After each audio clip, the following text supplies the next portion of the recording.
How's it going, everybody? Welcome to Tombstone's Takes. I am Tombstone, and I like to talk about the good, the bad, the ugly, and interesting about books. Today, I have a spoiler discussion, review, recap, rant, whatever you want to call it, about the Kaiju Preservation Society. So buckle in, but if you don't want spoilers, you should probably bump out right about now because I'm going to bring them fast, hard, and furious. So, what's this book about? Well, the premise from the cover blurb or the dust jacket copy says that this book is about Jamie Gray, who works for a Grubhub type or Uber Eats type of food app delivering food and is in need of a new job and comes across what's described as an animal rights organization only to find a job with the Kaiju Preservation Society, which is an organization that travels to an alternate Earth in order to study Kaiju. Now, if you don't know what a Kaiju is a Godzilla-type monster, first based out of the Japanese-type movies like Godzilla and whatnot.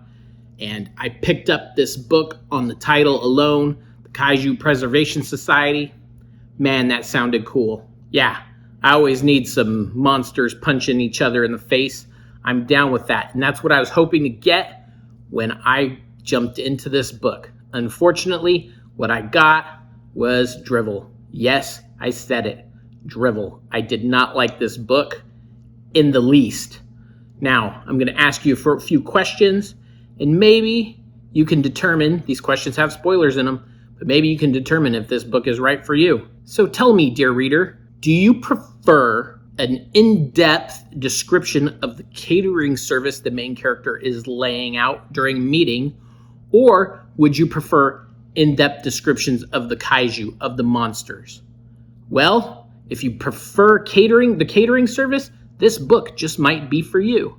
Let me ask, do you want descriptions of your monsters? Do you want to know what they look like and how terrifying they are? Or would you prefer to have descriptions such as a jet or a mountain? Maybe H.P. Lovecraft's panic attack will work for you, whatever that means. Or the highly creative, is that a dragon? Because if that's what you want for your descriptions of kaiju, that's what you're going to get.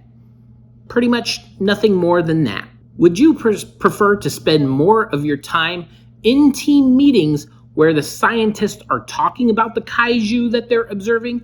Or would you prefer to spend more time actually interacting with the kaiju that they're preserving? Because if you would rather spend more times in team meetings, then this book might be for you. Do you want your adult fiction to feel juvenile from the very first page? Now, I happen to like YA and read quite a bit of YA. I even read some middle grade books. But you know what? When I pick up an adult fiction, science fiction novel, I prefer to get that, not some YA wannabe. So if you want a YA wannabe, this book might be for you. Do you like your characters flat? Would you like them to have some personality or maybe emotional depth? Because if you don't, this book might be for you. Do you want all of your characters to speak in sarcastic quips, most of them not funny, but just trying too hard, and everybody who talks to everybody else all sounds the same, making the same kinds of snarky, sarcastic quips all the time, and it just gets old, and there's only like one funny quip throughout the book? If so, this book might be for you. Do you want your plot to be rushed, to feel forced, to have flimsy explanations, to get characters who are one-dimensional and say that they're grieving over their friends, but that's only in one sentence that said we grieved over our friends, and that's all that the grief that you see, even though you think that probably there should have been some emotional element to that part of the story? If so, this book might be for you. If you were part of what was sold to you as an animal rights organization, and then you said, hey, why are we doing what we're doing? And the explanation was, well, this is kind of like the pandas. And you knew that pandas were endangered species, and you knew that they needed some help. You might think, well, yeah, I'm doing a good job. But then you would be reminded of the fact that you're on an alternate Earth where humans haven't really invaded, and that this Earth is mostly ruled and dominated by the Kaiju, and that they've had free reign, and that there's no way that they're endangered whatsoever, but yet you're led to believe that they're endangered, and that's why you're doing this job. Well, you're really doing the job because you're studying them, but you're saying, hey, it's like the pandas. No, it's not like the pandas. It's nothing like the pandas. But that's the explanation. If so, this book might be for you. Do you like reading a book and then you get to the acknowledgments and footnotes section at the end where the author's talking about inspiration and things of that sort, and the author says, hey, this book is a pop song and not a symphony, and so you feel like, wait a second, this author must know that he didn't write a good book and is now justifying it and trying to set up an Emperor's New Clothes type of situation for you?